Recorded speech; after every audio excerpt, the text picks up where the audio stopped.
Entonces, hoy continuamos con el estudio del capítulo 5 del texto, el subtítulo 4, enseñanza y curación. Recordemos de que este capítulo quinto casi que está dedicado a presentarnos al Espíritu Santo, como les he dicho las semanas anteriores. Así que Jesús nos seguirá hablando del Espíritu Santo y su papel, su rol y digamos su alcance en nuestro proceso de sanación y de salvación. Así que empecemos con el párrafo 1. Para quienes se incorporen por primera vez,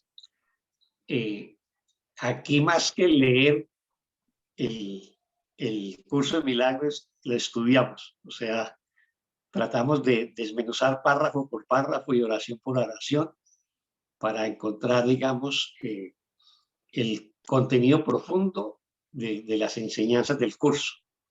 Y entre todos lo estudiamos, o sea, entre todos lo reflexionamos y compartimos nuestras inquietudes o nuestras propias reflexiones. Así que, pues, no sé quién nos puede ayudar.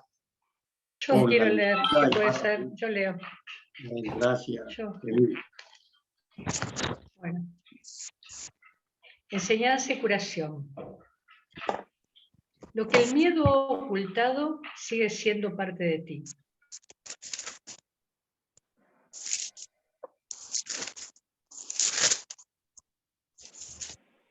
Interpretar todo lo que percibes como temible y te enseñará que solo lo que es amoroso es cierto.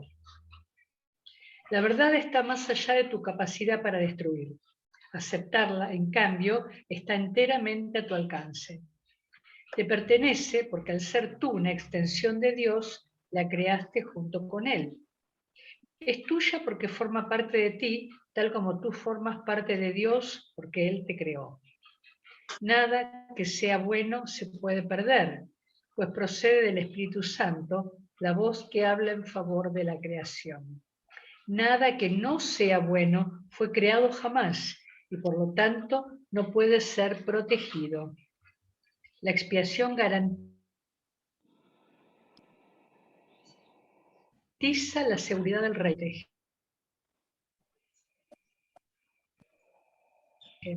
El ego está unida en presencia de aquellos que oyen la exhortación del Espíritu Santo a ser uno.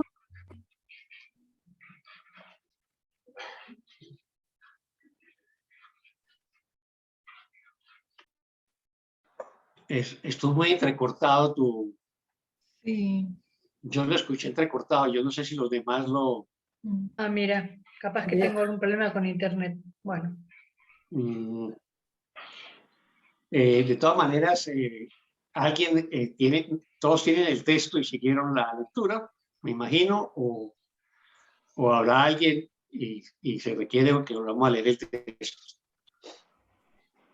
Lo podemos volver a leer. También puede ser. Como quieran. Pues como dices tú, Oscar, lo leímos aquí en el libro, así es que creo que estuvo bien. Ah, bueno, entonces pasemos a reflexionar este párrafo. ¿Hay preguntas o comentarios sobre este primer párrafo del texto Enseñanza y Curación?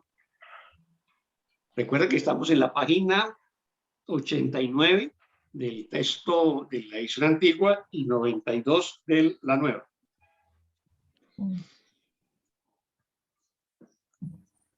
Pues el párrafo en sí es muy potente, pero yo me quedo con la oración 3. El Espíritu Santo te ayudará a reinterpretar todo lo que percibes como temible y te enseñará que solo lo que es amoroso es cierto. A mí me llama la atención esta afirmación, o enunciado por lo menos, de lo que el miedo ha ocultado sigue siendo parte de ti.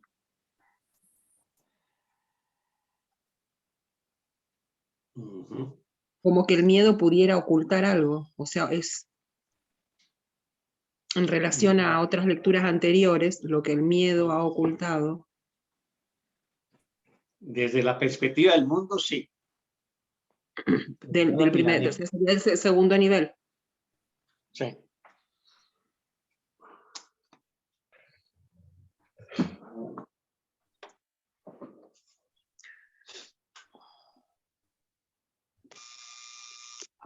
¿Alguien más?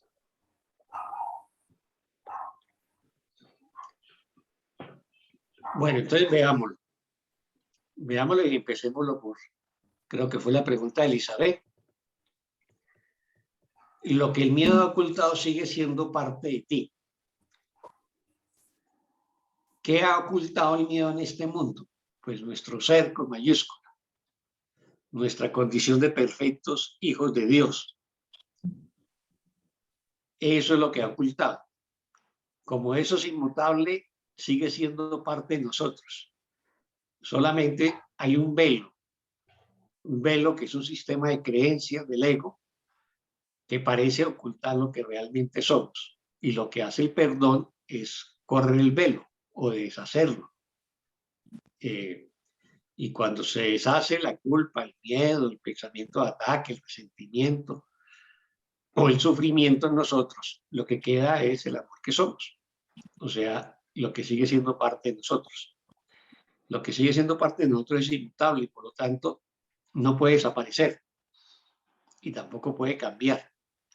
Simplemente eso sigue siendo. Así que eso es lo que el miedo oculta, ¿no? Pero eso siempre va a estar en nosotros. Luego va la oración 2. Unirse a la expiación es la manera de escapar del miedo. Esta oración completa no se la escuché a Elida porque pues, en el entrecortado y iba a decir, oiga, saltó, pero luego me di cuenta cuando seguía que su voz aparecía y desaparecía. ¿No? Entonces aquí nos vuelve a decir que la expiación es lo que nos va a curar, ¿no? Es la manera de escapar del miedo, ¿no? Unirse a la expiación. Y luego en la 3, pues nos reitera que el papel del Espíritu Santo en la expiación. Ese papel es reinterpretar todas las falsas creencias que tenemos de nosotros mismos. Todo lo que esa identificación que tenemos con el mundo, con los cuerpos, con las carencias, con la enfermedad, con la muerte. El 3 nos dice, el Espíritu Santo te ayudará a reinterpretar todo lo que percibes como temible y te enseñará que solo lo que es amoroso es cierto. Aquí detengámonos en lo último.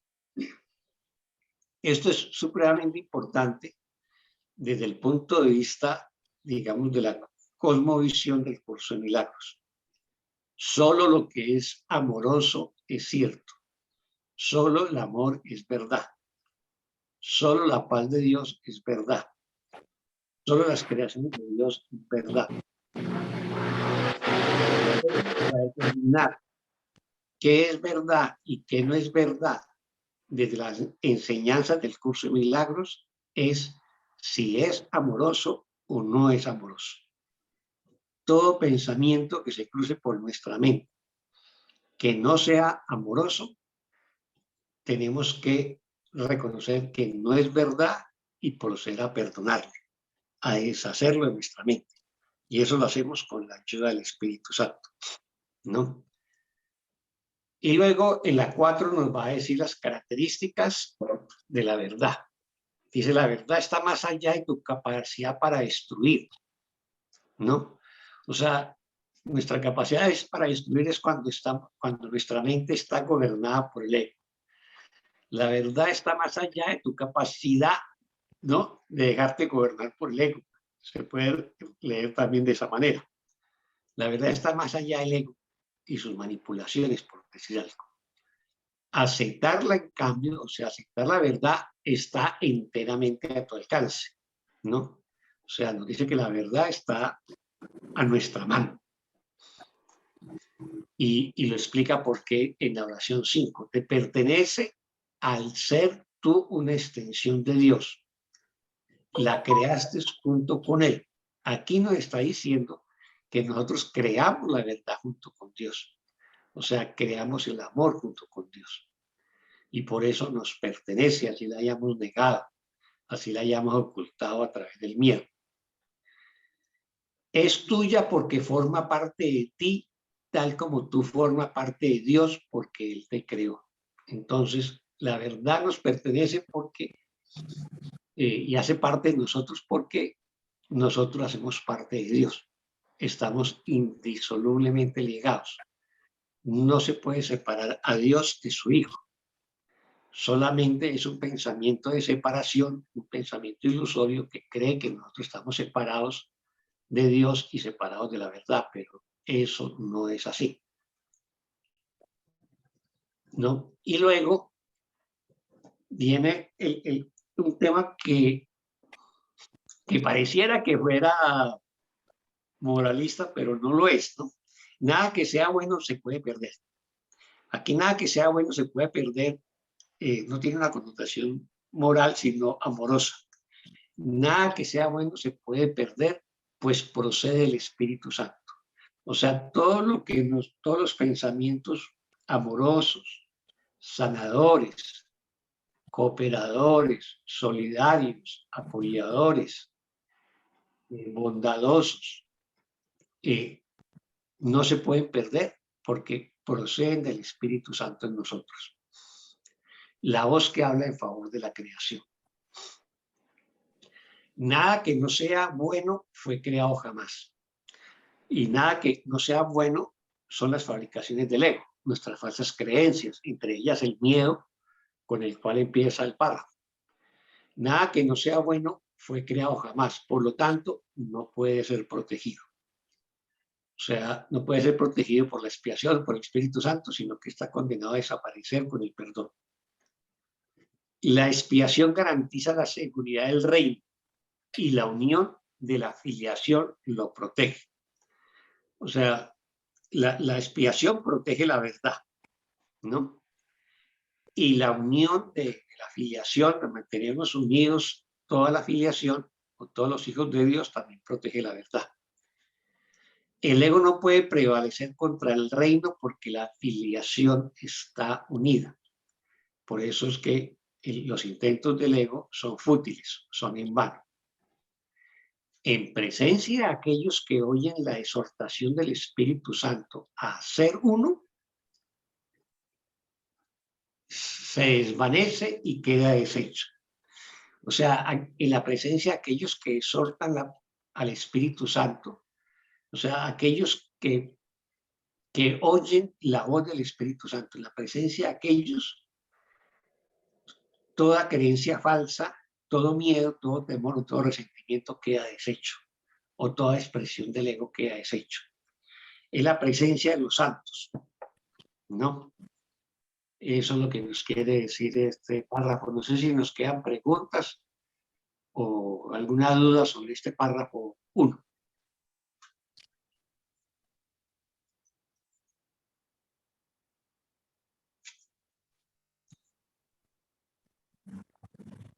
No hay pregunta ni comentarios sobre el párrafo 1. Entonces, si quiere, avancemos para el 2. Lo leo, José. Este 2 es bien interesante. Adelante, Lilia. Dice, lo que el ego forja, se lo guarda para sí y por lo tanto carece de fuerza. Su existencia no se puede compartir, no muere, simplemente nunca nació. El nacimiento físico no es un comienzo, es una continuación. Todo lo que continúa ha nacido ya. Aumentará a medida que estés cada vez más dispuesto a devolverle a la parte superior de tu mente la parte que no está sana, devolviéndole de este modo tu mente indivisa a la creación. Yo he venido a sentar las bases para que tus propios pensamientos puedan hacerte verdaderamente libre. Has cargado con un fardo de ideas que no se pueden compartir y que son demasiado endebles como para poder expandirse. Mas una vez que las concebiste, no supiste cómo erradicarlas. Tú no puedes cancelar tus propios errores pasados por tu cuenta. No desaparecerán de tu mente sin la expiación. Remedio este que no es obra tuya. La expiación debe entenderse exclusivamente como un simple acto de compartir. Eso es lo que quise decir cuando afirmé que incluso en este mundo es posible escuchar una sola voz. Si formas parte de Dios y la afiliación es una, no puedes estar limitado al ser que el ego ve. Muchas gracias, Lilia. ¿Preguntas o comentarios de este párrafo 2? A mí me gustaría que me aclares el párrafo en la línea 11. La expiación debe entenderse exclusivamente como un simple acto de compartir. Además, para mí, yo creo que lo comprendo. ¿No? Es lo que haces cada vez que haces una psicoterapia. Ah, bueno, está bien, viéndolo así. ¿No? Y compartir la verdad, entonces, de compartir Es compartir, lo que es real. reafirmar la unidad de la afiliación, ¿no? Okay. Es no verte separado del otro, sino indisolublemente haciendo parte del otro. Más adelante nos va a decir que queremos enseñar, que todos los que se han curado deben enseñar, porque es la única manera de conservar lo aprendido o conservar también su propia sanación. Entonces, es un poco lo mismo que tenía que ver con una pregunta que surgió la semana pasada, creo. Algo así como era como la pregunta, que incluso tú la resaltaste, que no puedes hacerlo por ti mismo, ¿no? Algo así. No puedes sanarte solamente a ti mismo o algo, no me acuerdo. Y es eso. O sea, no podemos estar aparte de la afiliación. O sea, la totalidad de los hijos de Dios, porque esa totalidad de los hijos de Dios es el Hijo de Dios con mayúscula, ¿no? Que somos nosotros, ¿no? Y esa totalidad de la afiliación es el Hijo. Entonces no podemos estar aparte de la totalidad, ¿no? Eso es lo que quiere...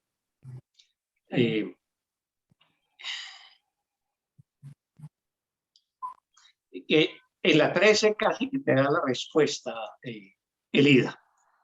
Si formas parte de Dios y la afiliación es una, no puede estar limitado al ser que el ego ve, ¿no? Y el ser que el ego ve es un ser separado, ¿no?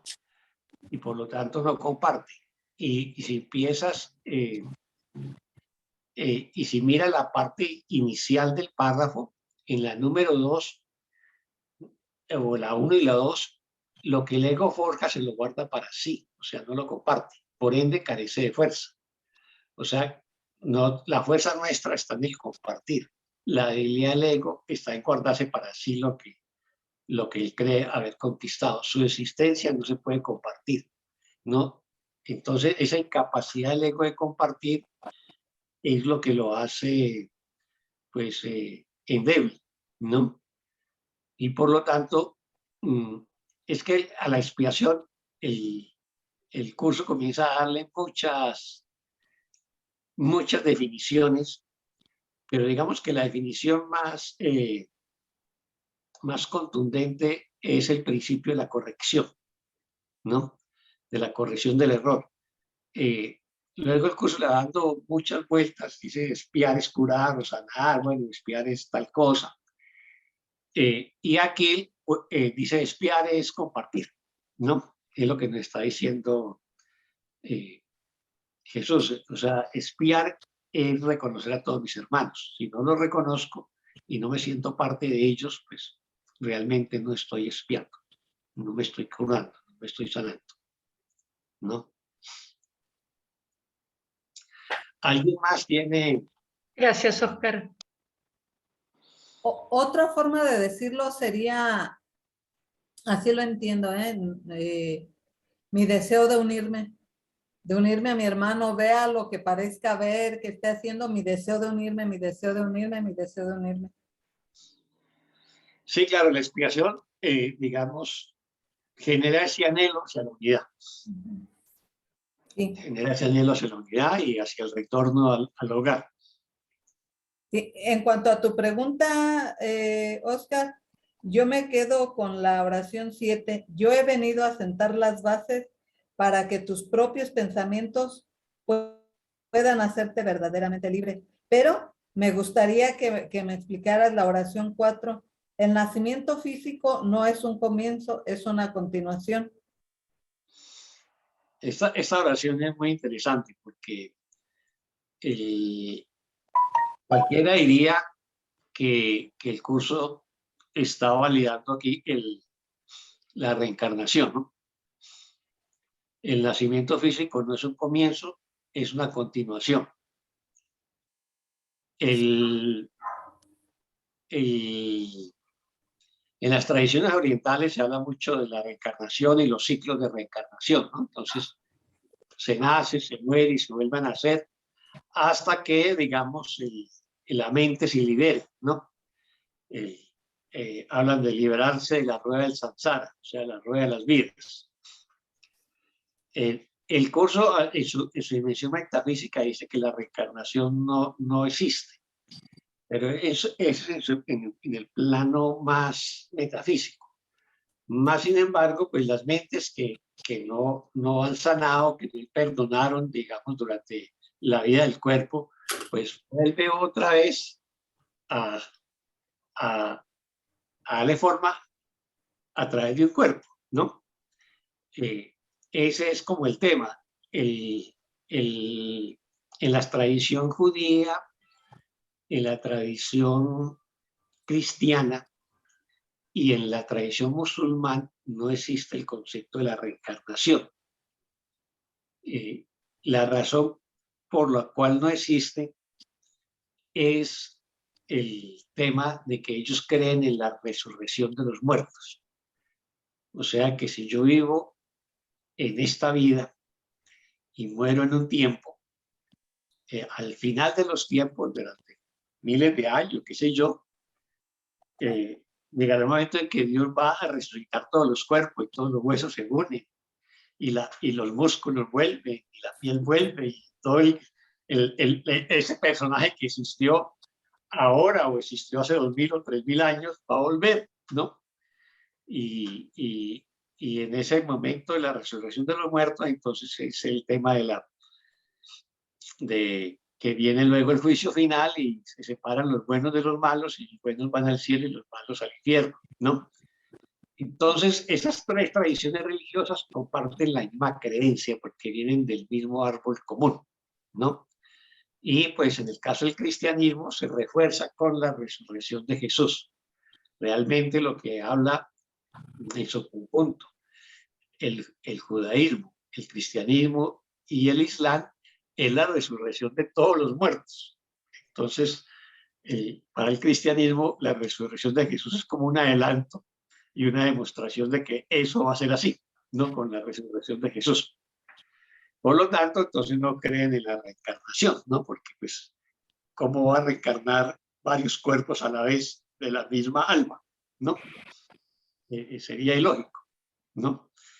En las tradiciones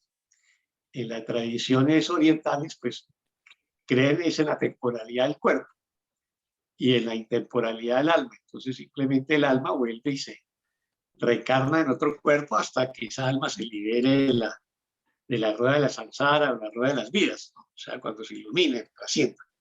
Digamos que es el tema de fondo, ¿no? Entonces, esta oración que pregunta Lilia, pues da a entender eso. El nacimiento físico no es un comienzo, es una continuación. Esa sería una tesis muy oriental en el sentido de que los cuerpos son temporales y que y lo refuerza en la oración 5. Todo lo que continúa ya, ha nacido ya, o sea, todo lo que continúa, o sea, sus cuerpos ya ha nacido, o sea, ese espíritu ya nació y por lo tanto seguirá, ¿no? Entonces, esas son pasajes que van apareciendo a lo largo del curso, donde aparentemente Jesús refuerza el tema de la reencarnación, ¿no? Pero ya cuando se va al manual del maestro, hay un subtítulo especial sobre la reencarnación y dice que no existe, que, o sea, porque es que lo está hablando desde lo metafísico. La mente, digamos, el espíritu, no nace ni muere, entonces por eso sería ilógico, ¿no? Y luego dice que no hay que hacer de eso pues un debate interminable y el que crea en la reencarnación bien y el que no crea pues también, o sea que no lo volvamos un tema de conflicto, ni discusión, ni de debate, que nos separe y que nos distancie, ¿no? Pero ese pasaje del manual del maestro está más desde la dimensión metafísica del curso, ¿no? O sea, del nivel 1. Desde un nivel 2 nos va a decir, no, lo que nos dice aquí en la oración 4 y 5, ¿no? Que el nacimiento físico no es un comienzo, es una continuación, todo lo que continúa ha nacido ya. Y luego nos dice, aumentará a medida que estés cada vez más dispuesto a devolverle a la parte superior de tu mente la parte que no está sana, devolviéndole de este modo tu mente indivisa a la creación, o sea, tu mente ya unificada, o sea, tu mente ya sanada. Entonces, simplemente esa mente aumentará a medida que estés cada vez más dispuesto pues, a perdonarte, a sanarte, vas a devolverle a la parte superior de tu mente, o sea, la parte del al Espíritu Santo, la parte que no está sana, o sea, que está gobernada por el ego. Entonces, simplemente el espíritu vuelve a ser espíritu, ¿no? Recordemos que la definición que hace de mente el curso al final del libro, en clarificación de términos, en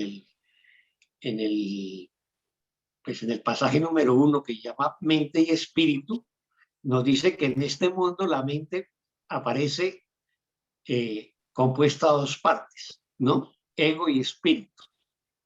Pero finalmente cuando deshacemos el ego, ¿qué queda? El espíritu, ¿no? Entonces prácticamente queda resuelto el tema, pero digamos que eso ya haría otro tema a desarrollar. Hasta ahí no sé si nos queda claro.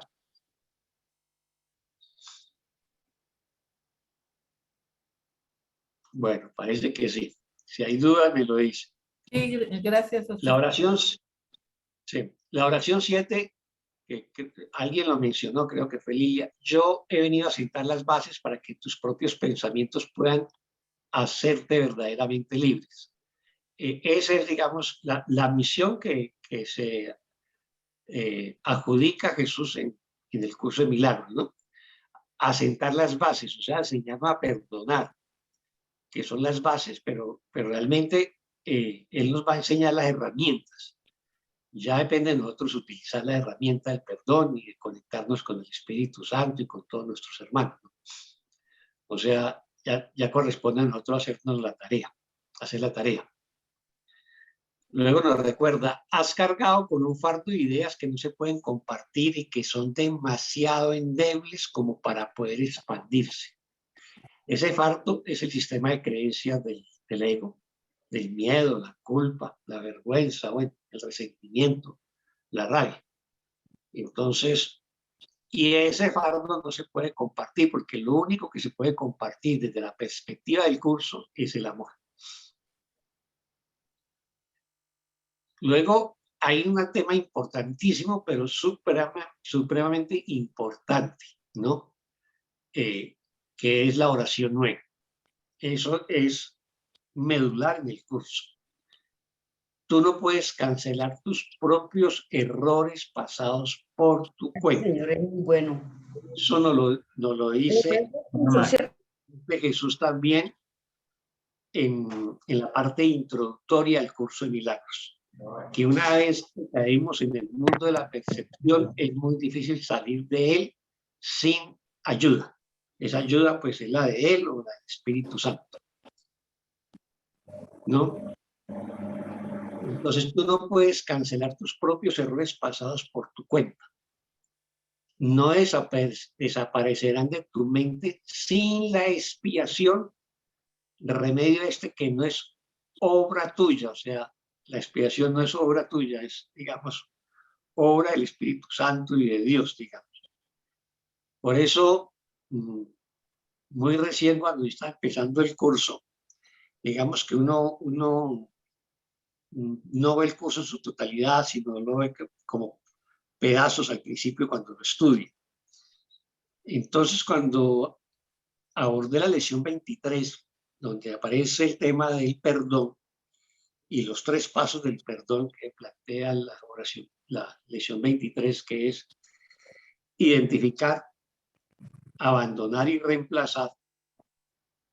Entonces, identifica lo que te quita la paz. Entonces, listo, yo identifico qué es lo que me quita la paz, ¿no? Y luego abandona, ¿no?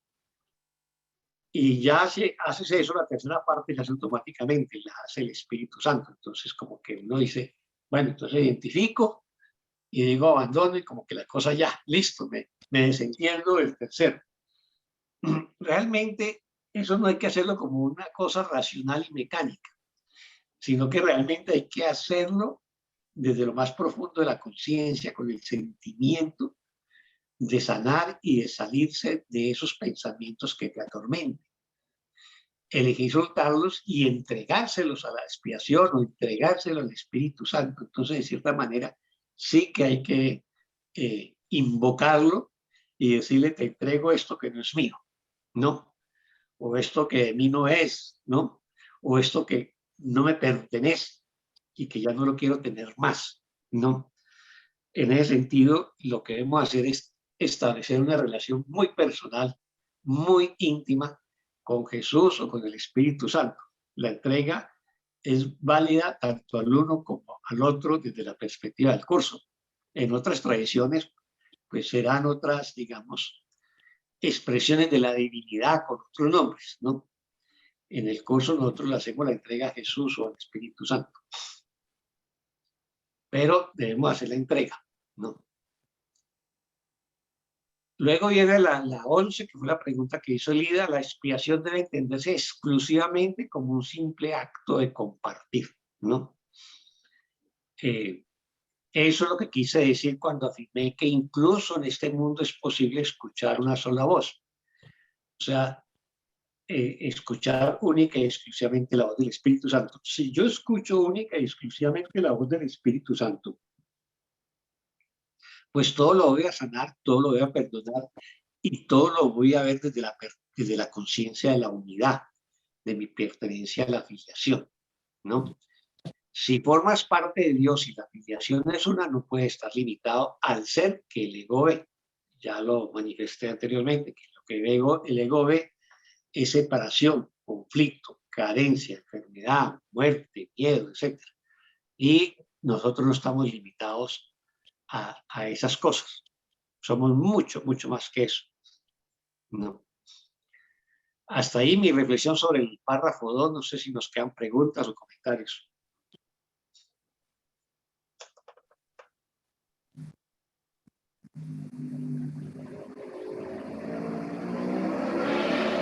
Nada.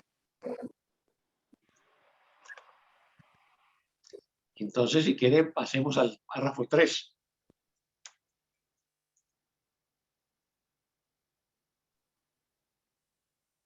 ¿Quién nos ayuda leyendo el párrafo 3? Yo lo leo, Oscar. Listo. Adelante, Dice, Adela. cada pensamiento amoroso que cualquier parte de la filiación abriga es patrimonio de todas sus partes. Se puede compartir porque es amoroso.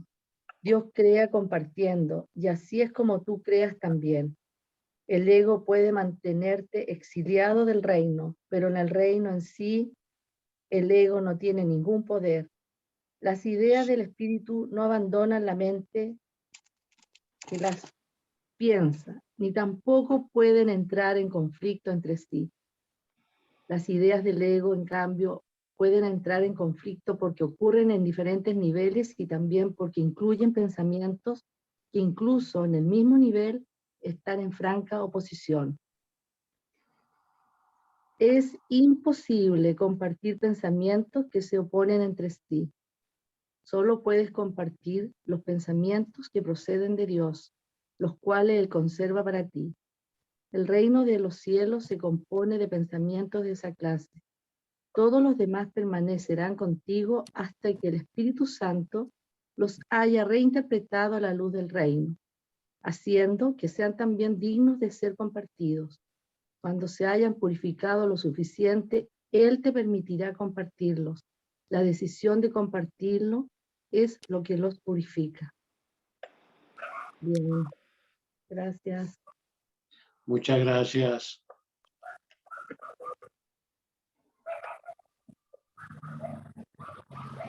¿Pregunta o comentario sobre el párrafo 3?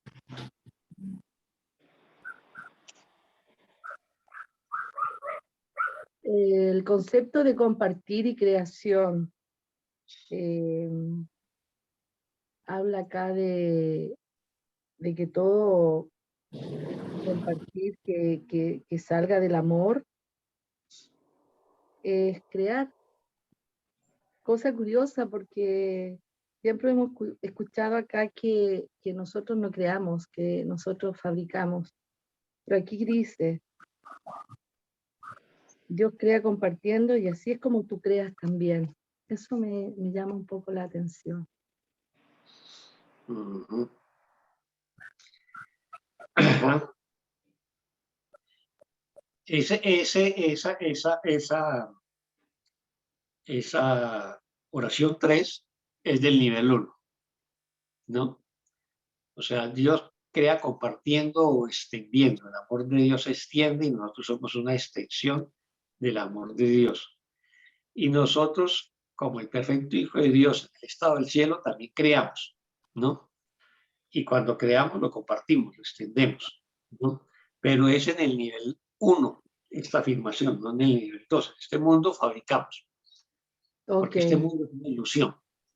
O hacemos creaciones falsas. Cualquiera de las dos maneras de definirlo son válidas desde la perspectiva del curso. Simplemente que el curso, para diferenciar el concepto creación, que es, digamos, patrimonio de la naturaleza de Dios, y diferenciarlo de lo que el ego hace, pues creó la categoría de fabricar, ¿no? O creación falsa. Así lo podemos entender. Entonces, cuando dice, así es como tú creas también, nos lo está diciendo como lo hacemos nosotros en el cielo, no aquí en este mundo. Gracias, Oscar. Uh-huh.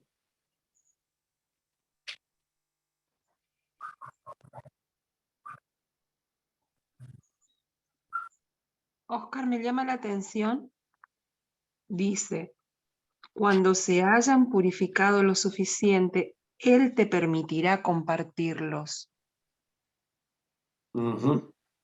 Cierto. La decisión de compartirlos es lo que los purifica. Uh-huh. Esa ida y vuelta. En la palabra purificación no se utiliza mucho en el curso, como se utiliza muy, como sí que se utiliza mucho en las tradiciones orientales, ¿no? En uno de los principios de los milagros también habla de que para... Antes de lograr milagros tenemos que pasar por una purificación, sí. Exactamente, la purificación no es una purificación física, es la purificación de la mente a través del perdón, ¿no? Uh-huh. Entonces, cuando nosotros purificamos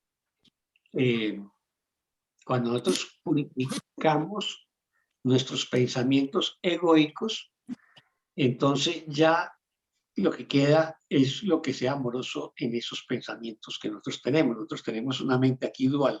En este mundo nos experimentamos como divididos. Entonces, cuando logramos purificar, sanar o perdonar o expiar esos pensamientos de conflicto, de dolor, y ya se excluyó todo lo que no es amoroso, eso que es amoroso es lo que podemos compartir, es lo que podemos extender, es lo que compartimos con nuestros hermanos. No compartimos nuestra paz, nuestra alegría, no compartimos nuestro perdón, compartimos nuestro amor o nuestra bondad, ¿no? Pero antes de eso tenemos que purificar lo que de verdad o amoroso no sea, ¿no? Es eso lo que quiere significar. Ok, gracias. Uh-huh. ¿Alguna otra inquietud sobre?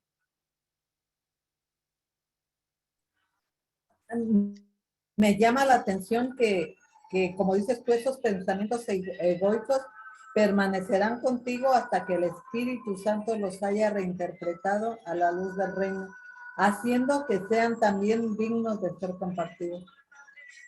Está hablando de estos pensamientos egoicos que decías tú, Oscar. Hasta que sean dignos, ¿de qué? De No, ser... es lo que preguntas exactamente. Que me llama la atención que nos dice muy claro que esos pensamientos egoicos permanecerán contigo hasta que el Espíritu Santo los haya reinterpretado a la luz del reino, haciendo que sean también dignos de ser compartidos. Y me llama la atención porque por lo general queremos rechazarlos. No, esto es malo, esto... Bueno, ya sabemos el cuento de siempre, nuestra lucha ahí interior en realidad es con estos pensamientos egoicos, pero ahí estarán, permanecerán contigo.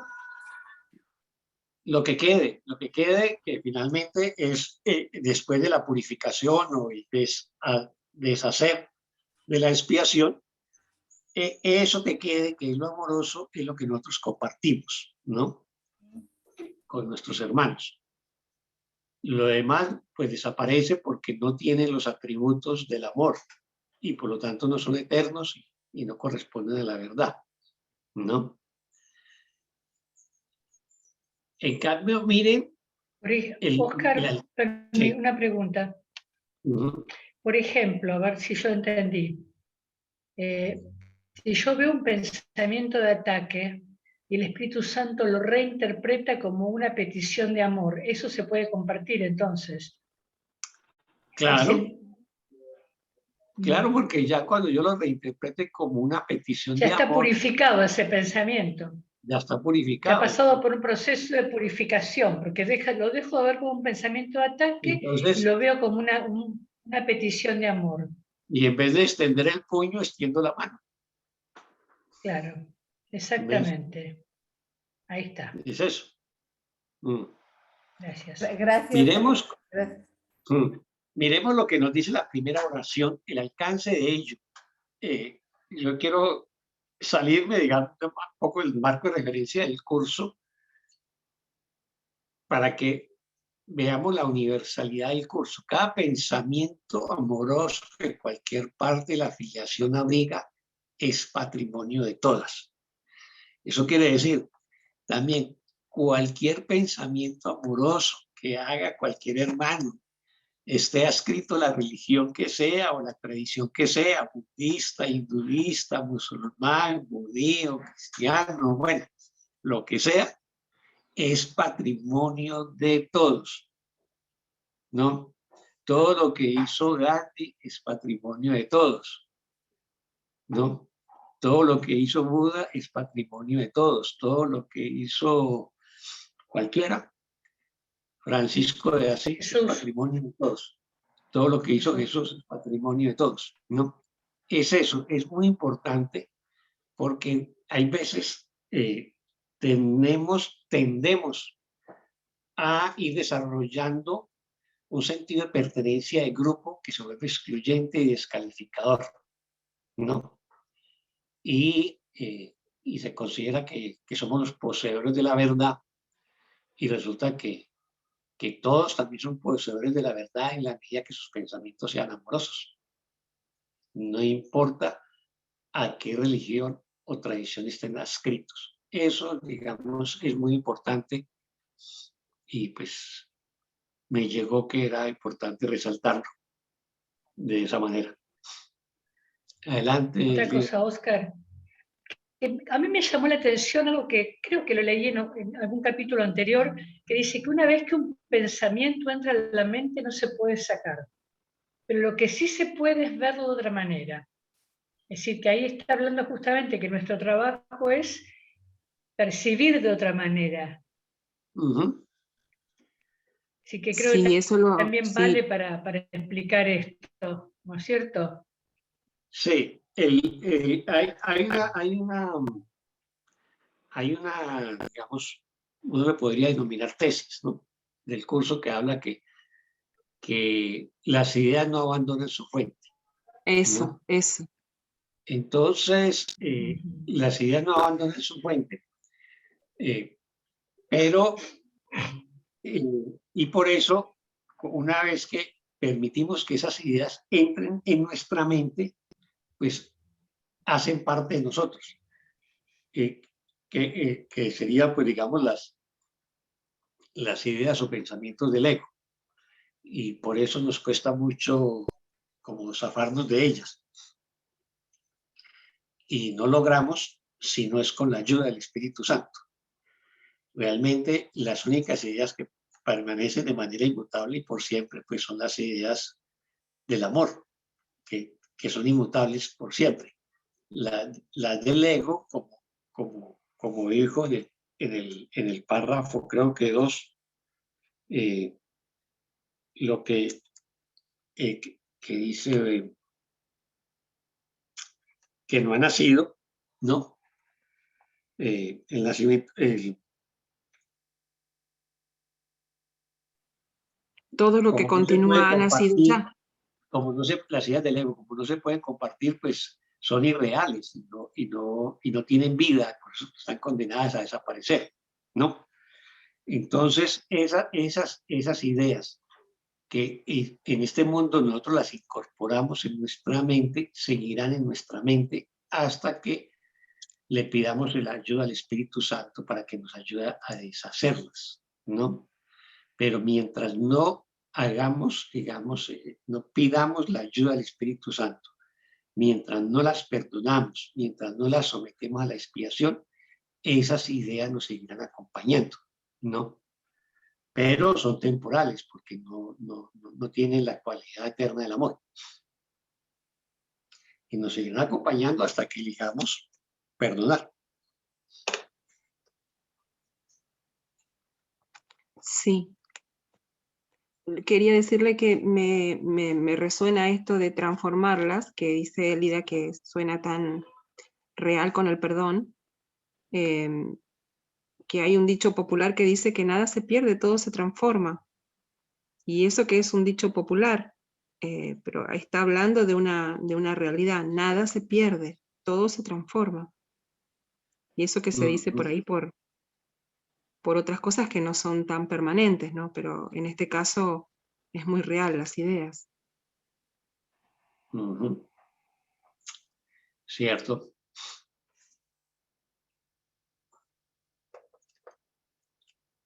Sí, tienes razón, Elizabeth. ¿Alguien más?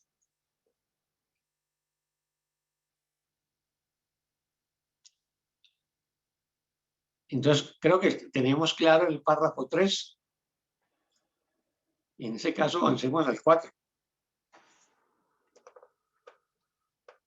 ¿Quién nos apoya con el 4? ¿Leo? Adelante. Gracias.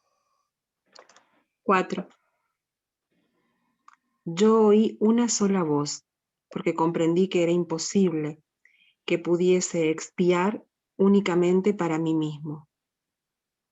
Escuchar una sola voz implica que has decidido compartirla para así poderla oír tú mismo.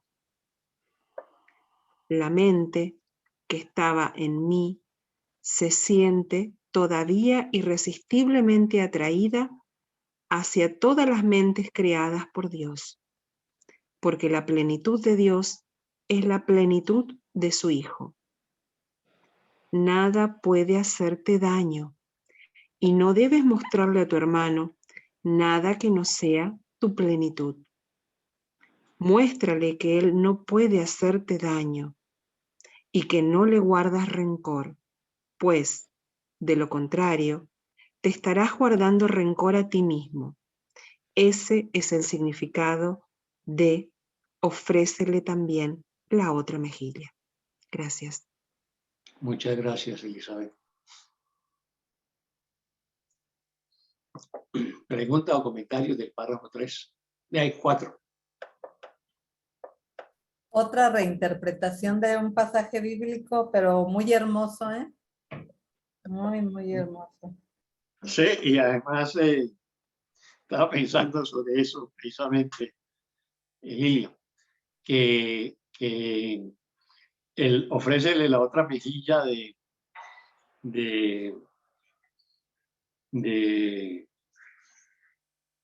del ¿qué? De la Biblia, que tanto habla la iglesia, es una actitud que se puede volver un poco masoquista, ¿no? Sígame dando y golpeándome y todas las cosas, ¿no? Y lo reduce a nivel físico. Aquí nos está diciendo que lo que debe mostrar es tu plenitud, o sea, tu paz, tu amor, tu bondad, ¿no? Y es a partir de ahí que es posible reinterpretarle esa frase bíblica, ofrécele tu otra mejilla. Incluso me viene un ejemplo a la memoria. Mucha gente he escuchado, o sea, deben ser testigos de mis pensamientos, he escuchado que relatan cómo sus padres en algún momento de dificultad económica les cedían el alimento a sus hijos sin acusar que tenían hambre o que les hacía falta. Y aún en un ámbito tan terrenal, pareciera ser que esa expresión de amor se filtra en la medida en que ese sacrificio pareciera ser tan amoroso porque un padre, un hermano, un hijo está decidiendo no mostrar sus necesidades o su carencia por sobre la voluntad de dar y compartir. Aunque pudiera tener filtraciones del ego, en este mundo todo lo tiene. Sí, sí, es cierto. Yo lo entendería como también esa parte de ofrecerle la otra mejilla como una cierta identificación con el sacrificio, ¿no? De que la salvación solamente es posible a través del sufrimiento, el dolor o el sacrificio. Y es muy común entre nosotros escuchar, me sacrifico por mi familia, me sacrifico por mis hijos, ¿no?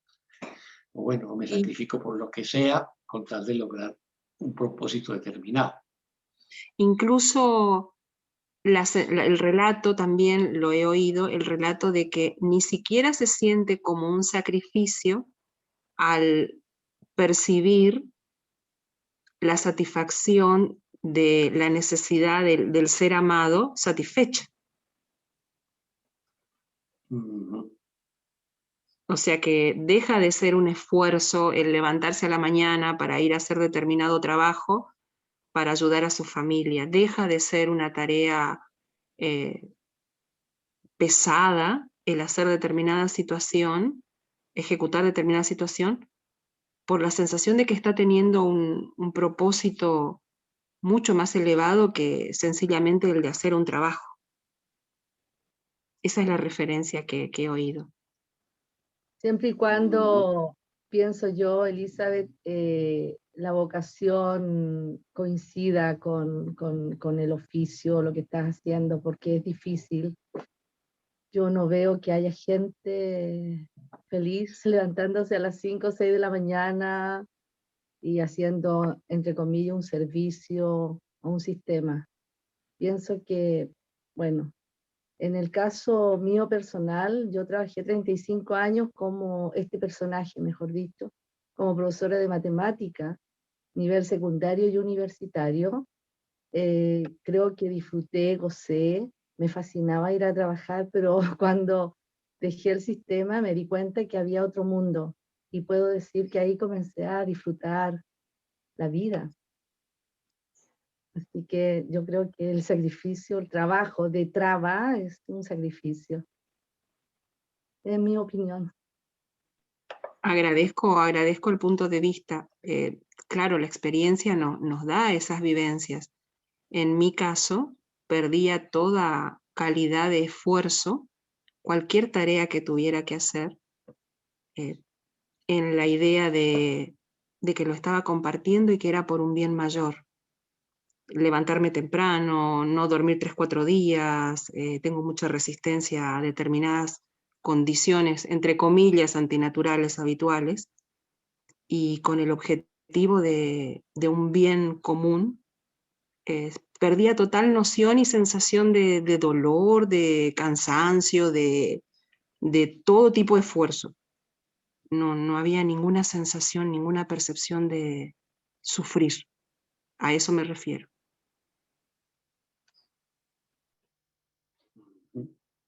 Muy bien. Muy bien, muy bien. Muchas gracias por compartir. ¿Alguien más?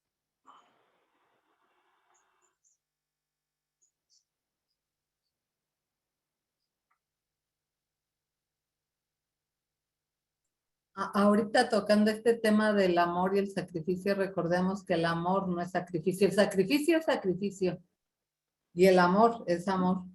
Y ahí es donde nos damos cuenta cuando algo nos empieza a pesar o demás, es sacrificio, dejó de ser amor.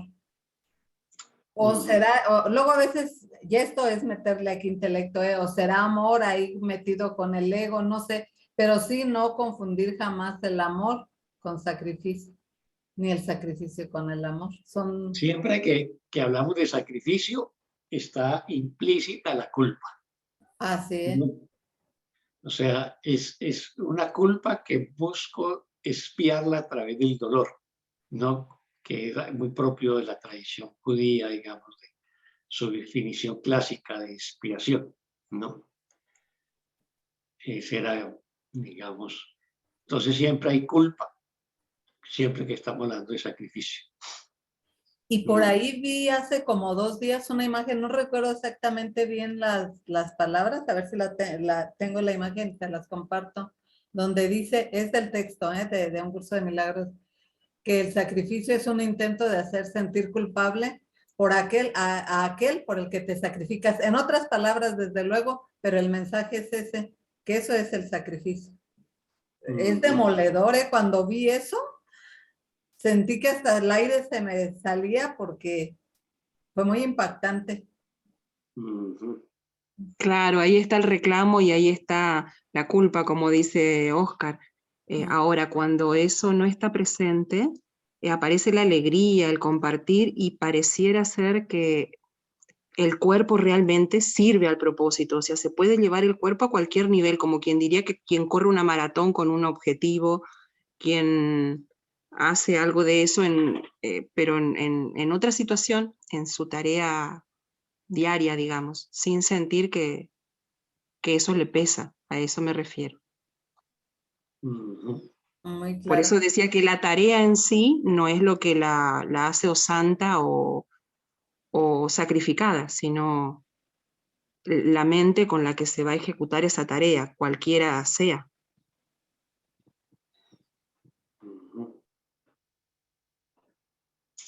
Cierto. Cierto. ¿Alguien más?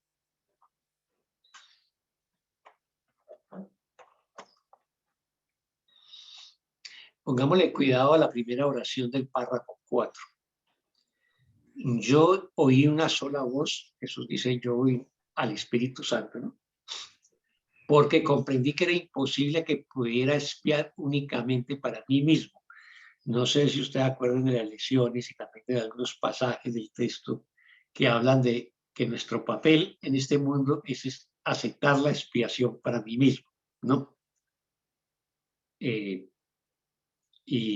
O sea, nuestro papel consiste en aceptar la corrección de nuestros errores, ¿no? Acepto la corrección para mí mismo. Digamos que esa es mi tarea individual. Pero cuando lo hago, también lo hago, ¿no? Para toda la afiliación, que es lo que nos quiere decir aquí Jesús con esa primera oración del párrafo 4. Y lo refuerza con la oración 2. Oscar, Sí. puede ser que esta primera oración tenga que ver con el nivel 2 y cuando nosotros decimos aceptar la expiación para mí mismo sea el nivel 1, si está hablando que hay un solo ser. También. Se podría interpretar así, ¿no? Pero básicamente cuando nosotros decimos aceptar la expiación para mí mismo, es aceptar, digamos yo como ser que se cree separado, que la corrección opere en mí, que el deshacermiento del error se haga en mí, ¿no? O a través de mí. Es cuando decido entablar la relación con el Espíritu Santo para poder perdonar y sanar o expiar. Aquí lo que Jesús nos está diciendo es que además de eso, él era consciente de que cuando expiaba, lo estaba haciendo también por todos, ¿no? Porque dice que es imposible que pudiera expiar únicamente para mí mismo. Ese imposible que pueda expiar únicamente para mí mismo, ¿por qué lo dice? Porque se siente parte indisoluble de la filiación. Claro, Y así nos tenemos que sentir nosotros. Entonces, da la impresión, si escucháramos separado, digamos, de todo el contexto del curso, la frase esa de que mi papel consiste en aceptar la expiación para mí mismo, que aparece varias veces en el texto y aparece también en las lecciones, es como si fuera una tarea individual y separada del mundo, ¿no? Y no lo es. Y no lo es porque no estamos separados del todo, ¿no? O sea, somos parte del todo y por lo tanto no estamos separados del todo. Entonces yo entendería más bien al revés, Elida, aceptar la expiación para mí mismo como del segundo nivel, y esta es imposible que pudiera expiar únicamente para mí mismo, es así del primer nivel, porque lo está planteando, es un imposible metafísico que no puede estar separado.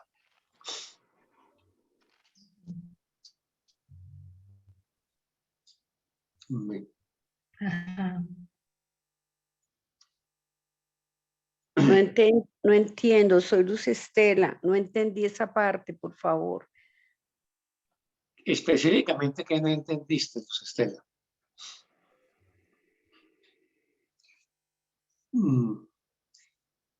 A ver, el curso nos dice que, digamos, cuando se hizo ese movimiento de la separación o cuando creímos que entramos en ese sueño, que nos separamos de Dios y nos salimos del reino, que caímos en el mundo de la percepción, o sea, este mundo. Y que salir de este mundo de la percepción, que son los juicios, las condenas, las culpas, los ataques, los miedos, las carencias, la enfermedad y la muerte, es muy difícil de salir de ahí sin una ayuda. Esa ayuda es la expiación o el Espíritu Santo. El Espíritu Santo como agente de la expiación, o sea, como la corrección de ese error o el despertar de ese sueño de separación, ¿sí? Y luego nos va a decir en algunos pasajes del libro y en algunas lecciones que mi tarea consiste en aceptar la expiación para mí mismo, o sea, aceptar que el Espíritu Santo me libere de mis culpas, de mis miedos, a través del perdón. No, esa tarea no es una tarea, es una tarea que tenemos que hacer individualmente, pero que no es una tarea individual desde el punto de vista más metafísico, porque somos parte de la totalidad o de la filiación. Entonces, por eso, cuando yo me estoy sanando, cuando me estoy perdonando, también estoy ayudando a mis hermanos a sanarse, ¿no? Y si lo comprendes, entonces vas a llegar a la misma conclusión de Jesús. Es imposible que pueda expiar únicamente para mí mismo. O sea, es imposible que pueda sanarme únicamente yo mismo. O sea, yo me sano en la medida en que también ayude a sanar a mis hermanos. No sé si ya te queda más claro eso, Luz Estela. Sí, gracias. Sí, me quedó claro. Dios le pague. Bueno, con gusto. ¿Alguien más?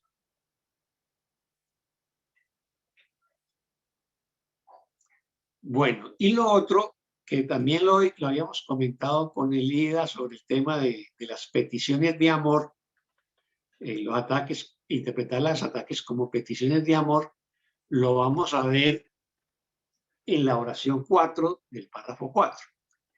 Nada puede hacerte daño y no debes mostrarle a tu hermano nada que no sea tu plenitud. O sea, si nada me puede hacer daño, no puedo estar a la defensiva.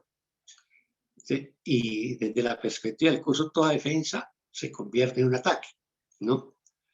Porque si me estoy defendiendo, pues estoy cogiendo un palo para defenderme, ¿no? O estoy cerrando el puño para defenderme, o bueno, o el arma. Por eso el curso dice que toda defensa es un ataque. Entonces, si yo sé que soy invulnerable, y no estoy hablando del cuerpo físico, estoy hablando de mi mente, estoy hablando de mi espíritu, nada me puede hacer daño y no debe mostrarle a tu hermano nada que no sea tu plenitud, o sea, mi paz, mi amor, mi bondad, ¿no? O mi dicha. Entonces, yo descanso en la paz de Dios, en la confianza de tener el amor de Dios a mi lado o en mí. Por lo tanto, nada me tiene que preocupar. Y por eso entonces nos dice en la oración 5, muéstrale que él no puede hacerte daño, ¿no? O sea, no se trata de desafiar, sino que tú le enseñas tu paz y también le enseñas que él también es amor, que es espíritu. Muéstrale que él no puede hacerte daño y que no le guarda rencor. O sea, reinterprete, ¿no? El ataque como una petición de amor, entonces no le guarda rencor. De lo contrario, te estarás guardando rencor a ti mismo. Es otra manera de decir lo mismo sobre que todo ataque es una petición de amor.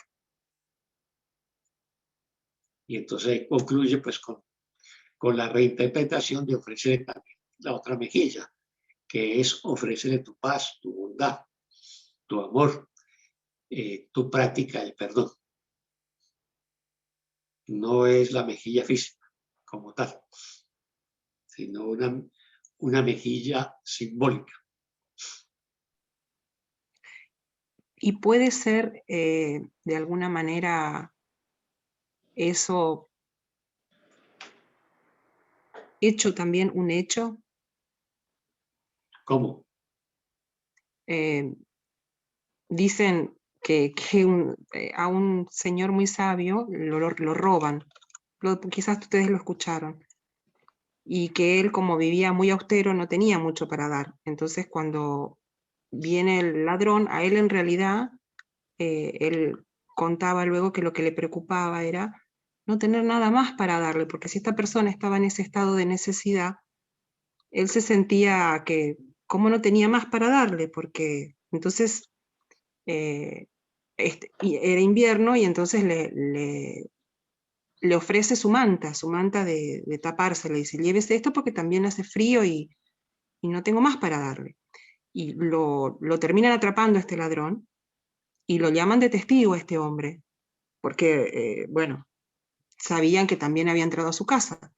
Entonces él cuando testifica dice que no, este hombre no le había robado, que realmente él le había dado la manta, lo cual era verdad, y que lamentaba no haberle podido darle una manta más nueva, que le había tenido que dar la única que tenía y que estaba muy usada y vieja, que en realidad tenía que agradecer que esta persona le había permitido recibir su ofrenda.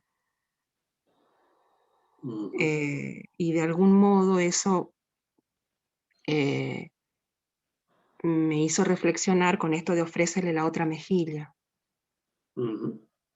Porque cuando me creo que me están robando o estafando o quitando, quizás me están dando la oportunidad de ofrecer más de lo que yo creo que tengo.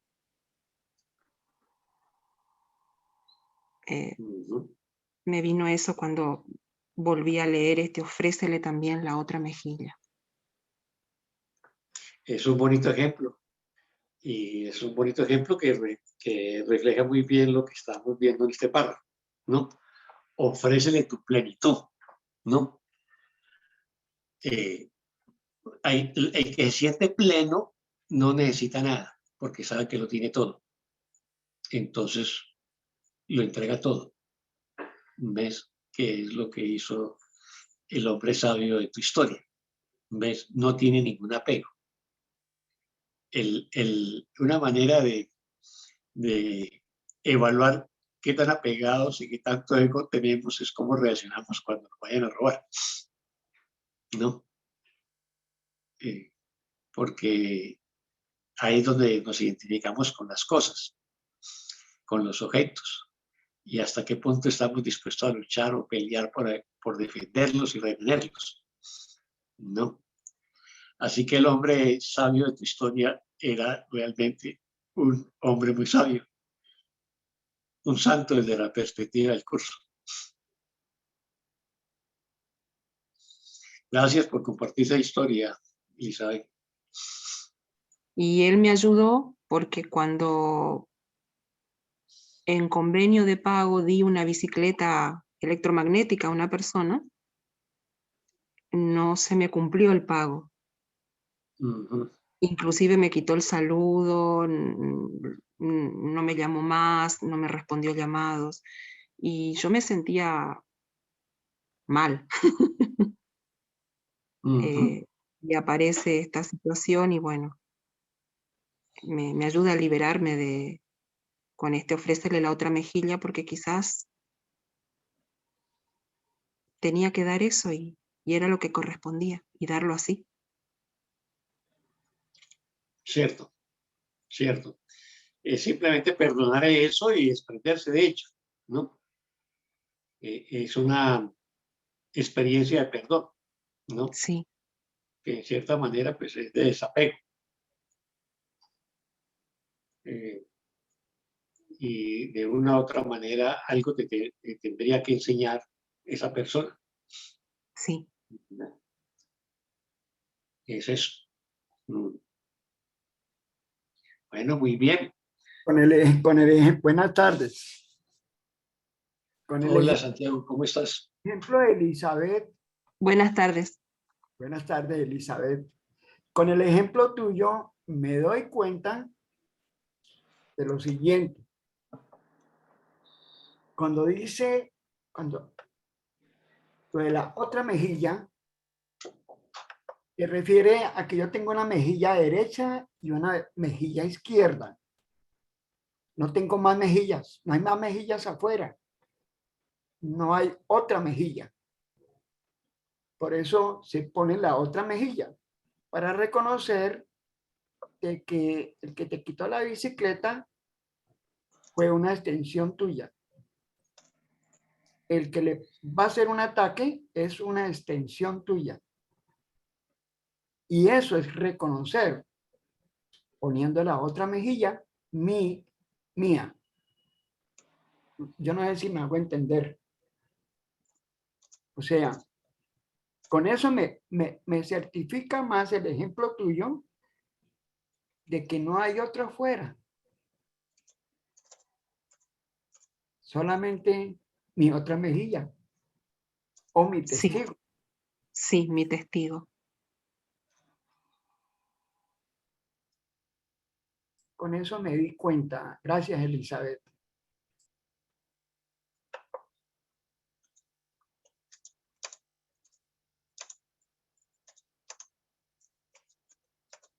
Muy bien. Bueno, entonces avancemos con el siguiente párrafo.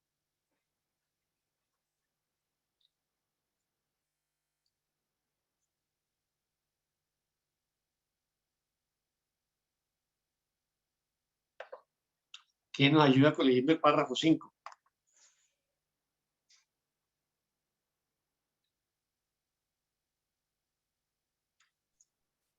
Ay, Yo gracias leo, por Oscar. el comentario, Santiago. Se Adelante. puede enseñar de muchas maneras, pero ante todo con el ejemplo. Enseñar debe ser curativo, ya que consiste en compartir ideas y en el reconocimiento de que compartir ideas es reforzarlas.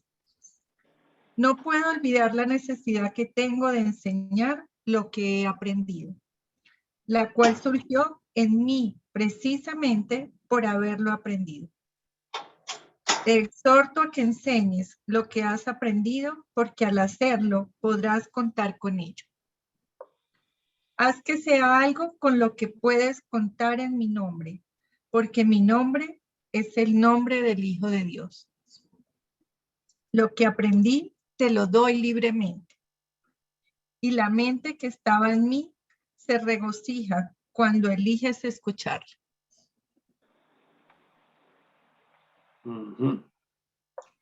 Muchas gracias, Anita. Pregunta y comentarios sobre el párrafo 5.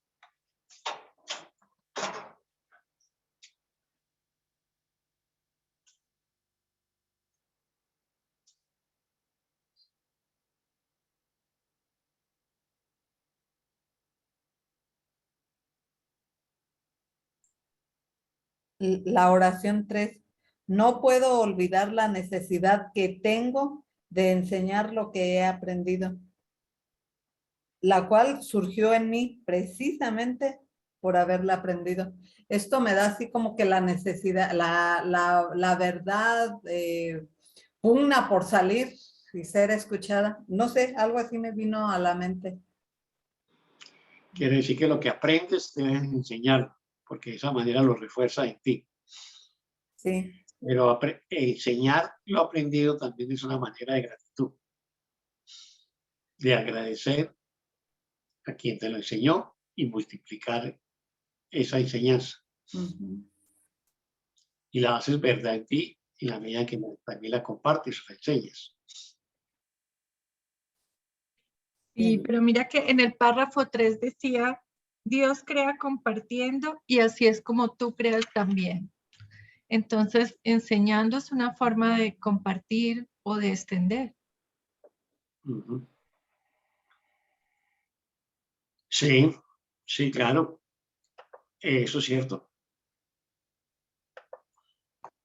Aunque me quedo con la 1, o sea, de este párrafo que acabamos de leer, se puede enseñar de muchas maneras, pero ante todo con el ejemplo. Aquí no hay más, porque puedo decir de palabras muchas cosas hermosas y bonitas y sí, qué padres, pero a la hora de la verdad habría que verlo. Y esto yo lo vi con mis hijos. En algún momento supe que lo que quería que aprendieran se los tenía que enseñar con el ejemplo, que no había más, no había más. Por eso es que me llega esta parte.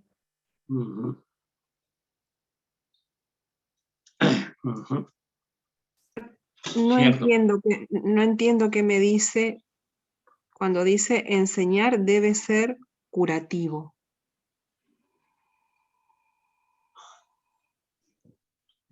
Porque lo único que cura es el amor. Entonces, ¿qué es lo que tú puedes enseñar? Amor. Ajá. ¿No? Recuerde que lo que nos dijo en el párrafo, unos párrafos anteriores, que nos decía que solo lo amoroso es verdad. ¿No?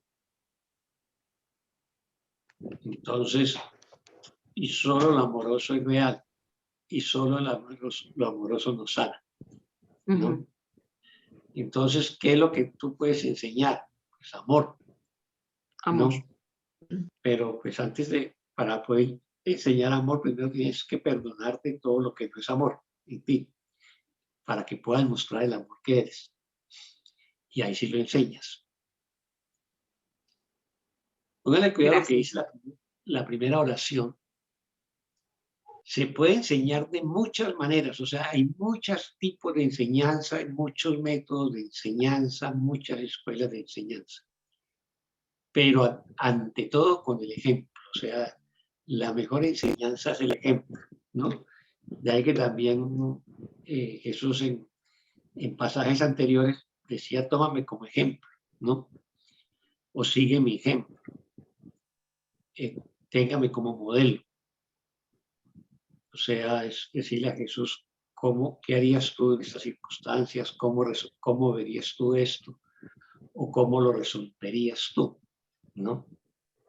Entonces, aquí está hablando de que el ejemplo es casi que el pináculo de la enseñanza, ¿no?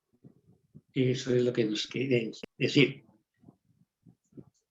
Ya en la oración 2, pues ya explicamos que enseñar debe ser curativo, o sea, debe ser amoroso, ya que consiste en compartir ideas y en el reconocimiento de que compartir ideas y reforzarlas.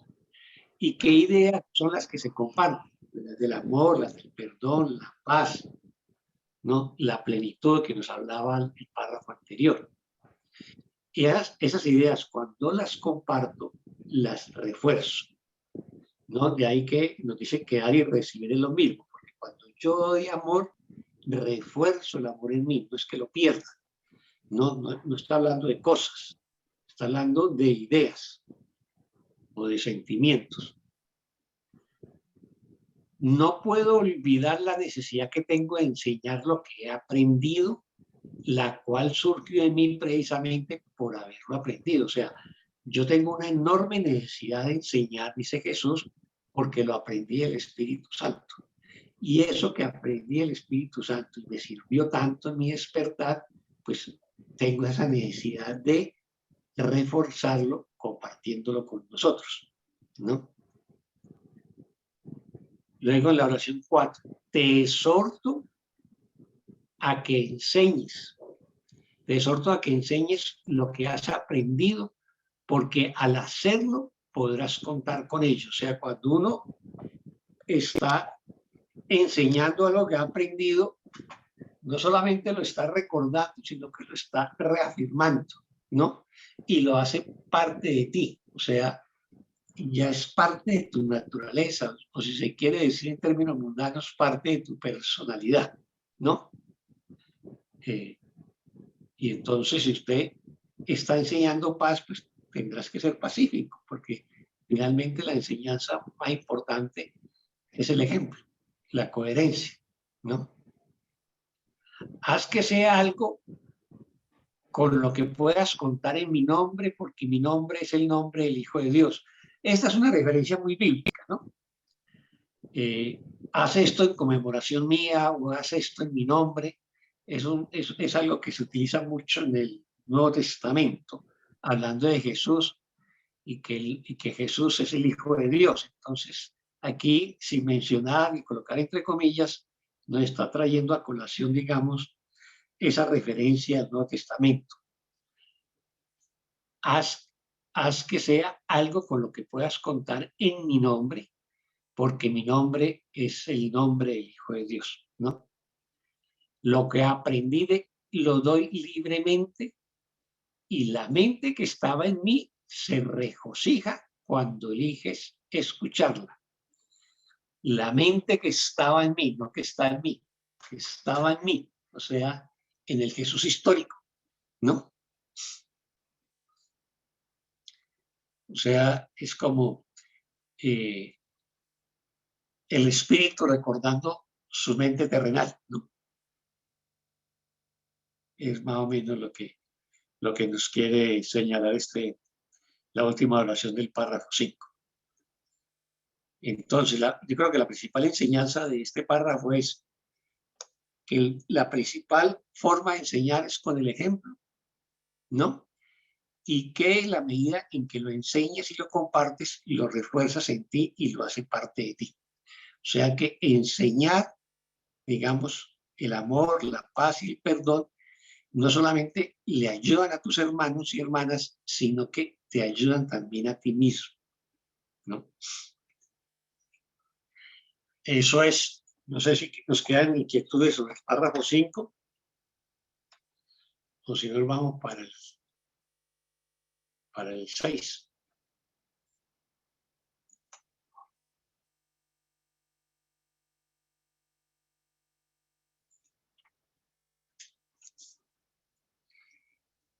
¿O no?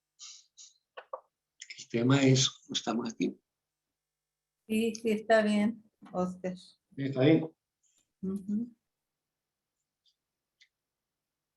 Y si no, ¿Alguien quiere leer el párrafo 6?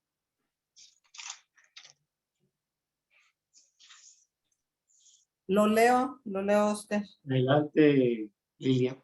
Dice, el Espíritu Santo expía en todos nosotros, deshaciendo, y de esta manera te libera de la carga que le has impuesto a tu mente. Al seguir al Espíritu Santo, se te conduce de regreso a Dios, que es donde te corresponde estar. Mas, ¿cómo podrías encontrar el camino que conduce a Él, sino llevando a tu hermano contigo? Mi papel en la expiación no concluirá hasta que no te unas a ella y se la ofrezcas a otros. Lo que enseñes es lo que aprenderás. Nunca te dejaré desamparado ni te abandonaré, porque hacer eso sería abandonarme a mí mismo y abandonar a Dios que me creó. Abandonas a Dios y te abandonas a ti mismo cuando abandonas a cualquiera de tus hermanos. Tienes que aprender a verlos tal como son y entender que le pertenecen a Dios al igual que tú. ¿De qué mejor manera puedes tratar a tu hermano que dándole a Dios lo que es de Dios? Muy bien, muchas gracias, Lilia. La oración 7, de nada, Oscar.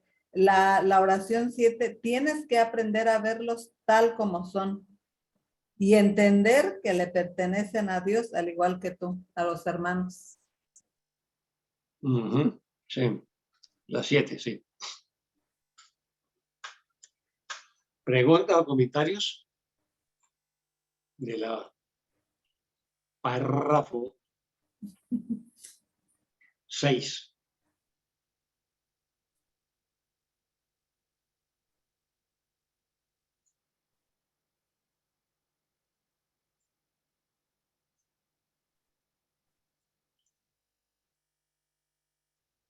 ¿Alguna duda o comentario sobre el párrafo 6? Me parece, Oscar, no sé si estoy equivocada, que la oración 8 es otra reinterpretación de la Biblia de que al César lo que es del César y a Dios lo que es de Dios. Y aquí que dice en la 8, ¿de qué manera puedes tratar a tu hermano que dándole a Dios lo que es de Dios? Sí, sí, hay mucha similitud, ¿cierto? Tienes razón. Tienes razón.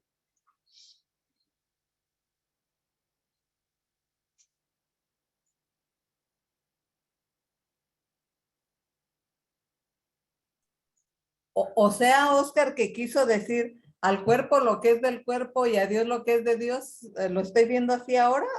Sí, sí, más o menos, o al mundo lo que es del mundo y a Dios lo que es de Dios, ¿no? Sí. ¿Ves?